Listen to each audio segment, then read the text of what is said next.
Nos salões de comando em Paris, almirantes alemães estudam mapas do Atlântico com a precisão de quem joga xadrez contra um adversário previsível.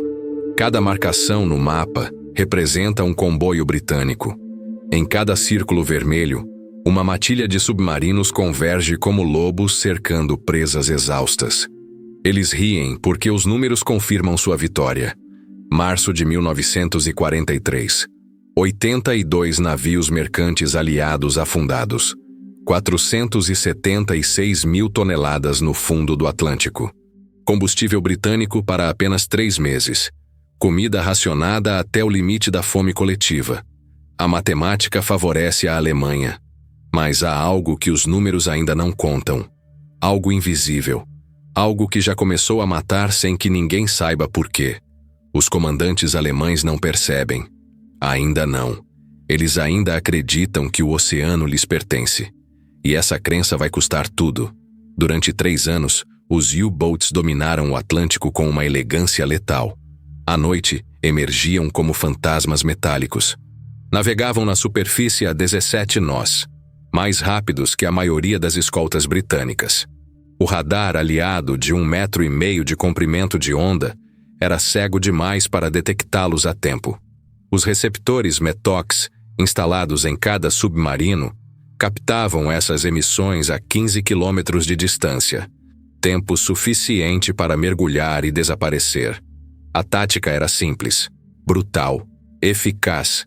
Posicionar-se à frente dos comboios durante a noite, esperar, atacar das sombras, desaparecer antes do amanhecer. Em março de 1943, a Alemanha tinha 240 submarinos operacionais, 118 no mar. 20 novos U-boats saíam dos estaleiros alemães todo mês. As perdas? Menos de 10 barcos mensais. A matemática era cristalina. Se conseguissem afundar navios aliados mais rápido do que podiam ser substituídos, a Grã-Bretanha seria forçada a negociar a rendição antes do outono. Winston Churchill admitiu mais tarde: a única coisa que realmente me assustou durante toda a guerra foi o perigo dos U-boats. Os alemães estavam vencendo. E então, algo mudou. Capitão de corveta Werner Henke era um as. 23 navios afundados. 140 mil toneladas enviadas ao fundo. Entre fevereiro de 1942 e abril de 1944, ele operou o U-515 como um bisturi cirúrgico cortando as artérias do Atlântico. Na noite de 30 de abril para 1º de maio de 1943, Henke atacou o comboio TS-37 na costa oeste da África. 7 navios afundados em 12 horas. Foi um dos ataques mais devastadores contra um único comboio em toda a guerra. Henke recebeu as folhas de carvalho da Cruz de Cavaleiro, um herói nacional.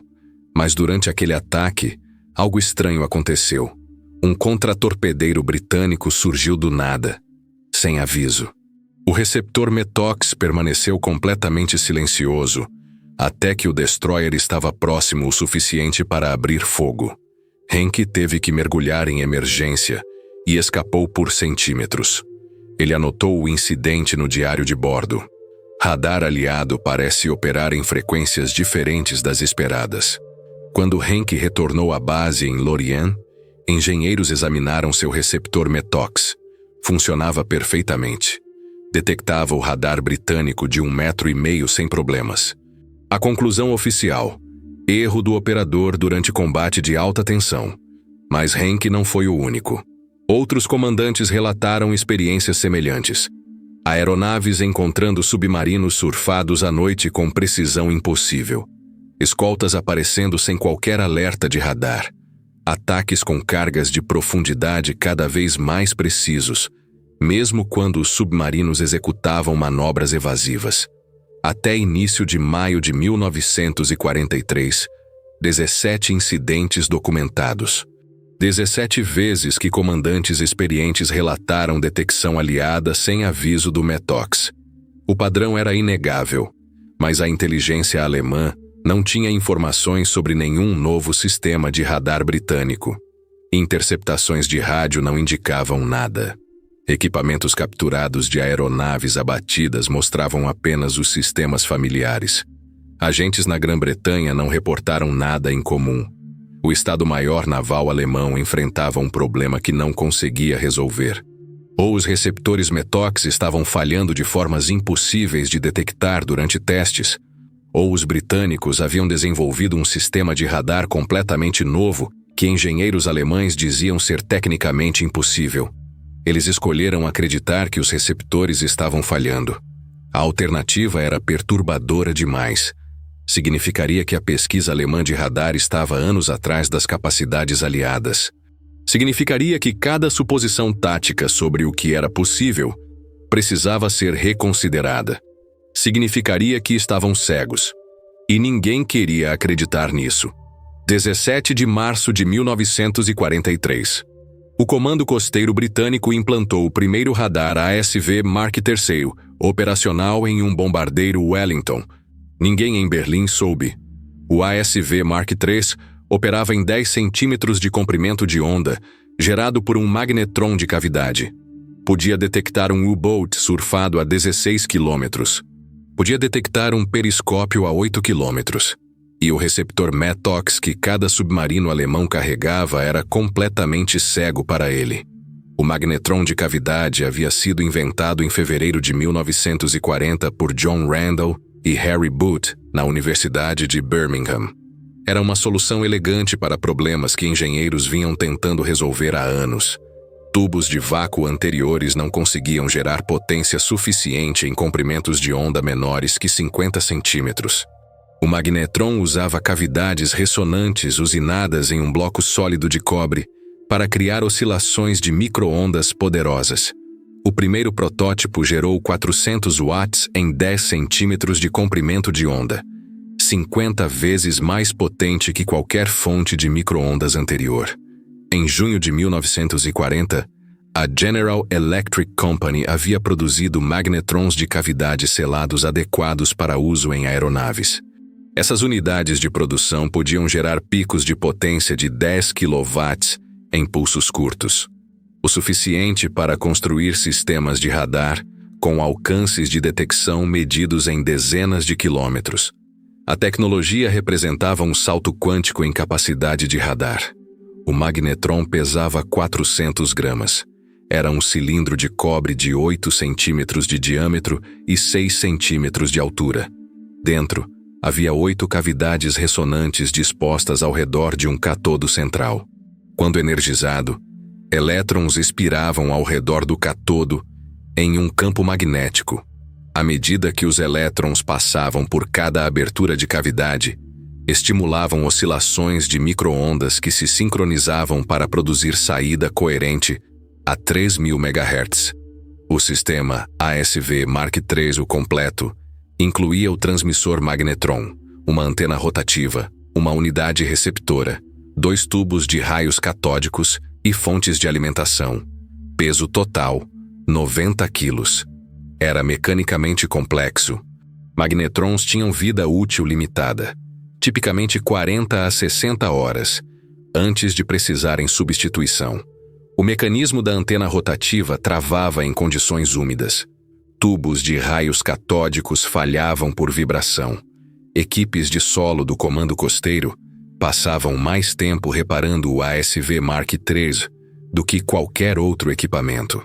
Mas quando funcionava, transformava a guerra antissubmarina.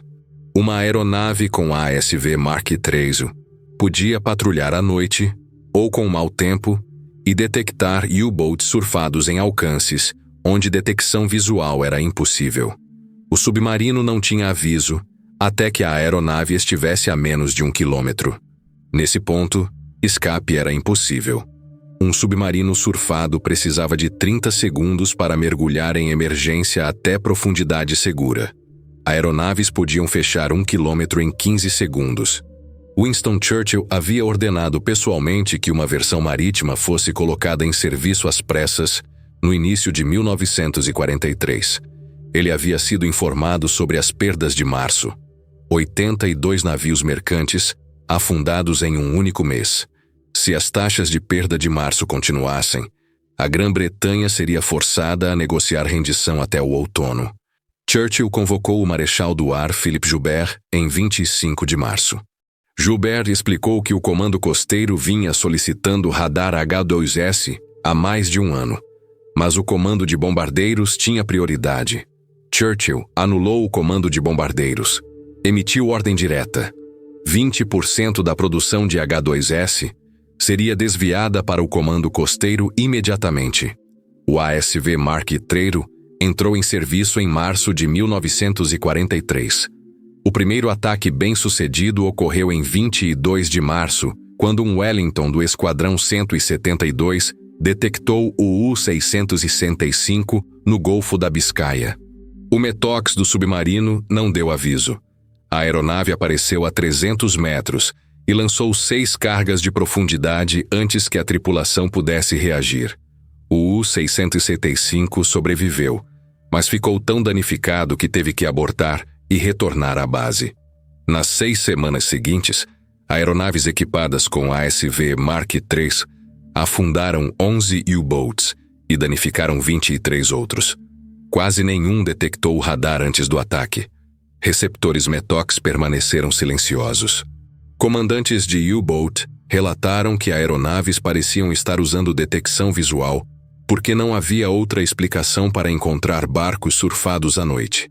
A inteligência alemã investigou cada ataque, analisaram relatórios, questionaram sobreviventes, examinaram os equipamentos recuperados. Não encontraram nada em comum. Receptores METOX funcionavam normalmente. O radar britânico deveria estar operando nas frequências que usava há 2 anos. Não havia indicação de mudança tecnológica. Início de maio. Um rumor começou a circular. Vários comandantes que retornavam relataram que tripulações aéreas britânicas capturadas disseram aos interrogadores que o Comando Costeiro estava rastreando radiação emitida pelos próprios receptores METOX. Receptores superheterógenos emitem sinais fracos em sua frequência intermediária. Aeronaves britânicas supostamente haviam desenvolvido equipamento de radiodetecção sensível o suficiente para detectar essas emissões a 90 quilômetros. A história soava plausível. Engenheiros alemães confirmaram que os receptores METOX emitiam sinais detectáveis em sua frequência intermediária de 455 kHz. As emissões podiam ser detectadas a 2 km com equipamento especializado. Mas os britânicos teriam desenvolvido detectores de direção aerotransportados sensíveis o suficiente para detectá-los de 90 km? Engenheiros fizeram cálculos. Exigiria sensibilidade de receptor 50 decibéis melhor do que qualquer coisa disponível. Exigiria antenas direcionais grandes de vários metros de tamanho. Tal equipamento seria pesado e volumoso demais para aeronaves de patrulha. A física não apoiava a afirmação, mas a alternativa era menos acreditável. Se os britânicos não estavam detectando emissões METOX, devem ter desenvolvido radar completamente novo em frequências que o METOX não conseguia receber. Isso significaria comprimentos de onda menores que 60 centímetros. A pesquisa alemã havia concluído anos atrás que comprimentos de onda centimétricos eram impraticáveis. Potência de saída muito baixa, alcance muito curto, componentes não confiáveis demais. Engenheiros britânicos devem ter chegado às mesmas conclusões. A equipe de inteligência enfrentou uma escolha impossível: aceitar que os britânicos alcançaram um avanço que a ciência alemã dizia ser impossível, ou aceitar que aeronaves britânicas estavam detectando METOX através de métodos que engenheiros alemães diziam ser impraticáveis. Ambos pareciam igualmente improváveis. Mas U-boats estavam morrendo, e o quartel-general precisava dar orientação aos comandantes sobre sobrevivência. A decisão foi feita para assumir que a história da emissão METOX era verdadeira. Ajustava-se à física conhecida. Podia ser testada. Podia ser combatida desligando os receptores. A alternativa, radar centimétrico, era perturbadora demais. Se os britânicos realmente tinham radar centimétrico operacional, significava que a pesquisa alemã de radar estava anos atrás. Significava que avaliações tecnológicas guiando o planejamento militar estavam fundamentalmente erradas. Essa era uma mudança grande demais para fazer baseada em especulação. Em 3 de agosto de 1943, o almirante Dönitz emitiu ordem de emergência. Todos os U-boats no mar deveriam desligar os receptores METOX imediatamente. Melhor operar sem aviso de radar do que transmitir posição para cada avião britânico dentro de 100 quilômetros. A ironia cruel era que desligar o METOX tornava os submarinos mais vulneráveis. O antigo ASV Mark I de 1,5 metro ainda era usado em muitas aeronaves britânicas. O METOX podia detectar esse sistema. Com receptores desligados, U-boats ficavam cegos para radar antigo e novo. A ordem de agosto para desativar o METOX aumentou as perdas em vez de reduzi-las. O que Dönitz não sabia era que a história da emissão METOX era desinformação deliberada. Um piloto britânico capturado havia sido instruído antes de cada patrulha sobre o que dizer se capturado. A inteligência britânica sabia que tripulações aéreas seriam interrogadas sobre sistemas de radar. Prepararam uma história de cobertura especificamente projetada para proteger o segredo do ASV Mark III. O engano funcionou perfeitamente. A inteligência alemã verificou que emissões METOX eram tecnicamente detectáveis. Nunca suspeitaram que a resposta real era radar operando em frequência que seus receptores não conseguiam detectar. Noite de 4 para 5 de maio de 1943. Mais de 40 U-boats convergem no comboio ONS-5 no Atlântico Norte. O comboio consiste em 43 navios mercantes viajando de Liverpool para Halifax. As escoltas sabem que estão em desvantagem numérica. 30 submarinos contra 16 navios de escolta. Para os comandantes de U-boat, deveria ter sido um massacre. Em vez disso, tornou-se o começo do fim. A batalha pelo comboio ONS-5 abriu em 28 de abril, quando o U-650 avistou os navios mercantes a 740 quilômetros ao sul da Groenlândia. O almirante Karl Dönitz, comandando operações de U-boat do quartel-general em Paris, ordenou que todo submarino disponível convergisse no comboio. Ele reuniu as matilhas Star e Fink, compreendendo 43 U-boats no total. Foi uma das maiores concentrações de submarinos implantados contra um único comboio em toda a guerra. Mas algo estava diferente. 13 navios mercantes foram afundados, mas 6 submarinos foram destruídos e mais 7 danificados tão gravemente que tiveram que abortar. Isso foi 15% da força atacante. Em batalhas anteriores, alemães tipicamente perdiam 1 ou 2 barcos enquanto afundavam 15 a 20 mercantes. A proporção havia se invertido. Comboio HIS-128, em meados de maio, foi pior. 17 U-boats atacaram. Afundaram 0 navios mercantes. 5 submarinos foram destruídos. 4 mais foram danificados. As escoltas alcançaram defesa perfeita enquanto infligiam perdas devastadoras. Nunca havia acontecido antes em toda a Batalha do Atlântico. O comboio SC-130 no final de maio foi o ponto de ruptura. O filho do almirante Dönitz, Peter, estava servindo como oficial de quarto no U-954, parte da matilha designada para atacar o comboio. Em 19 de maio, o U-954 foi detectado por uma fragata de escolta britânica e afundado com cargas de profundidade. Não houve sobreviventes. Peter Dönitz tinha 21 anos. Quando a notícia chegou a Dönitz, ele ordenou revisão imediata de todas as operações. A equipe apresentou estatísticas. Apenas em maio, 41 U-boats haviam sido perdidos. Isso foi 25% da força operacional de submarinos. Outros 37 barcos foram danificados.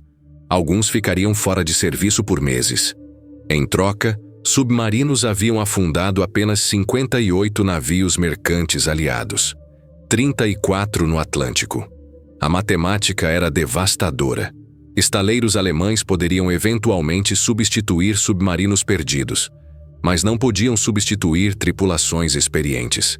A maioria dos comandantes mortos em maio eram veteranos de combate com múltiplas patrulhas bem-sucedidas.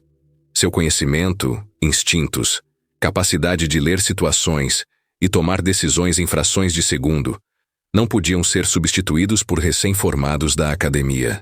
A força de U-Boat estava perdendo sua memória institucional, sua expertise tática, sua capacidade de lutar efetivamente. Em 24 de maio de 1943, Dönitz tomou a decisão mais difícil de sua carreira. Enviou sinal para todos os U-Boats no Atlântico: retirar-se das rotas de comboio imediatamente, retornar à base, suspender todas as operações ofensivas até novo aviso. A Batalha do Atlântico havia terminado. A Alemanha havia perdido. A verdade começou a emergir lentamente. Em 4 de setembro de 1943, 4 meses após a retirada de maio, a Telefunken entregou os primeiros receptores de aviso de radar Naxos às bases de U-Boat. O Naxos podia detectar radar centimétrico. Operava entre 2.500 e 3.750 MHz, cobrindo a banda de 10 centímetros que os britânicos estavam usando. Finalmente, submarinos alemães tinham forma de detectar ASV Mark III antes que pudesse guiar aeronaves até sua posição. Mas era tarde demais. Em setembro, forças antissubmarinas aliadas haviam crescido tão poderosas que, mesmo com aviso de radar, U-Boats não podiam operar com segurança. Bombardeiros B-24, Liberator de alcance muito longo, haviam fechado a lacuna aérea do meio Atlântico. Porta-aviões de escolta forneciam cobertura aérea contínua sobre comboios. Grupos caçadores assassinos com sonar e radar mais recentes procuravam ativamente submarinos em vez de apenas defender mercantes. Estaleiros aliados estavam lançando novos navios mais rápido do que U-Boats podiam afundá-los. O Naxos revelou o que vinha matando U-Boats por 5 meses. Operadores relataram detectar radar de 10 centímetros em alcances de até 8 quilômetros. Era um aviso suficiente para mergulhar antes que aeronaves pudessem fechar para alcance de ataque. Mas o Naxos era temperamental. Sofria de alarmes falsos. Sua sensibilidade fazia com que captasse sinais de navios e aeronaves longe demais para serem ameaças, causando mergulhos desnecessários que desperdiçavam energia de bateria. Muitos comandantes acharam quase tão frustrante quanto não ter sistema de aviso. Em seu diário de guerra, Dönitz escreveu: "Atualmente estamos enfrentando a maior crise na guerra submarina. O inimigo tornou a luta impossível através do uso de dispositivos de localização e está nos causando perdas pesadas. Ele não sabia quais eram esses dispositivos, não sabia como funcionavam, não sabia como combatê-los.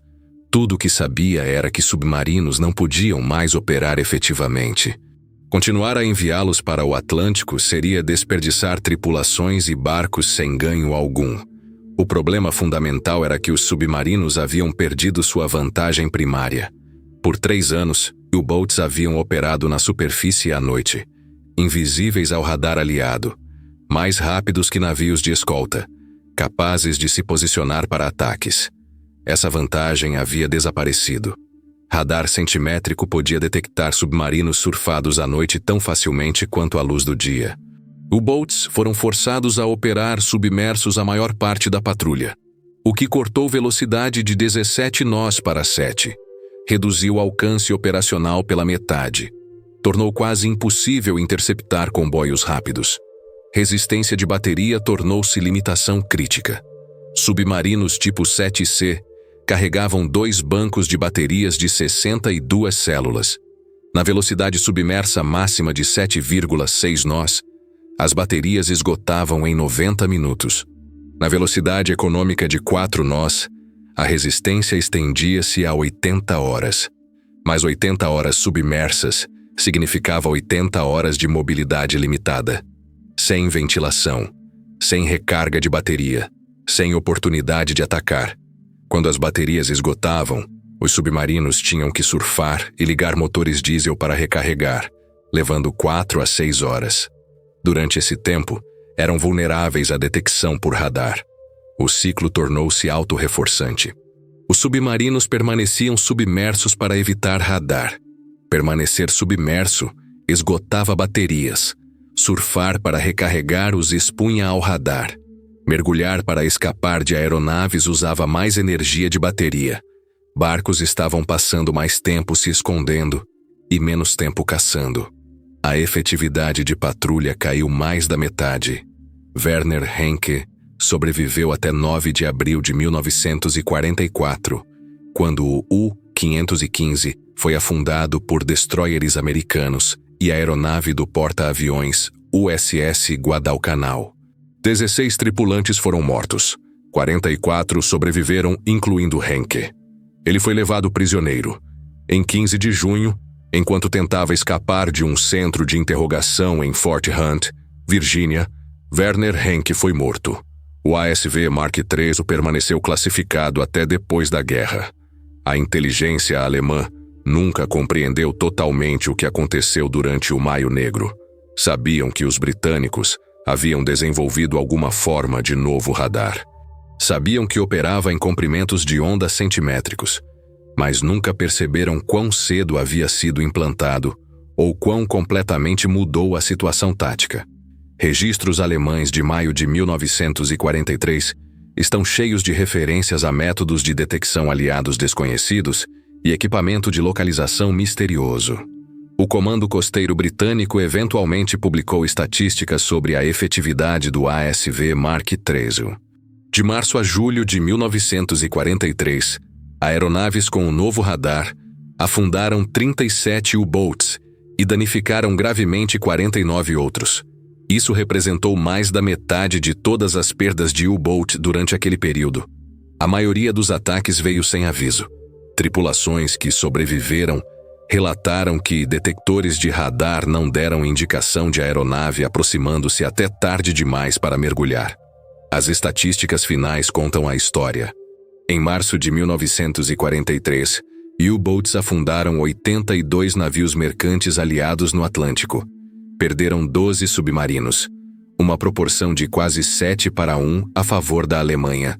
Em abril, afundaram 39 navios e perderam 15 barcos.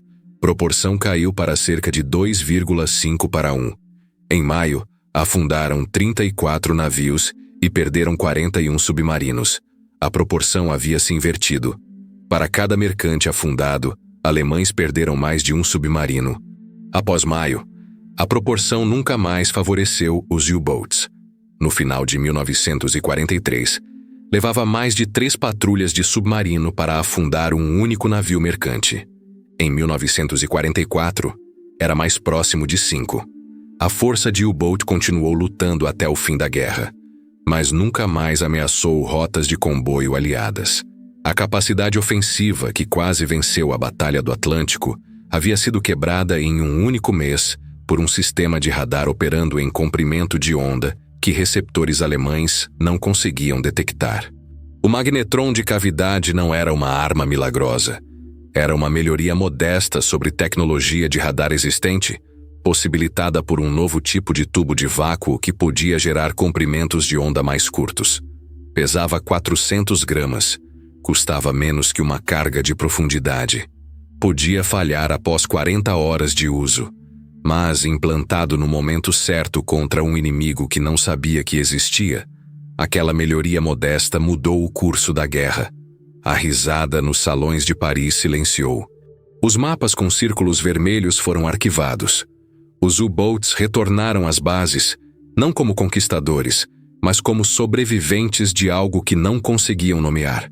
Eles acreditavam ter decifrado o oceano. Acreditavam que a matemática estava ao seu lado. Acreditavam que vitória era questão de tempo e produção. E por 3 anos, essa crença foi justificada. Até que não foi mais. A tecnologia não anunciou sua chegada. Não emitiu avisos. Não deu aos comandantes experientes chance de adaptar ou contra-atacar. Simplesmente, tornou tudo o que sabiam obsoleto. Em silêncio. Em um comprimento de onda que não podiam ver. No final, O som mais alto da Batalha do Atlântico não foi explosão de torpedos ou rugido de motores diesel. Foi o silêncio de receptores METOX que nunca soaram alarme. Foi o silêncio de homens afundando sem entender por quê. Foi o silêncio de uma crença que custou 41 submarinos em um único mês. A guerra não foi vencida por genialidade tática ou coragem superior. Foi vencida por 400 gramas de cobre que geravam ondas invisíveis, e pela arrogância de acreditar que o impossível permaneceria impossível.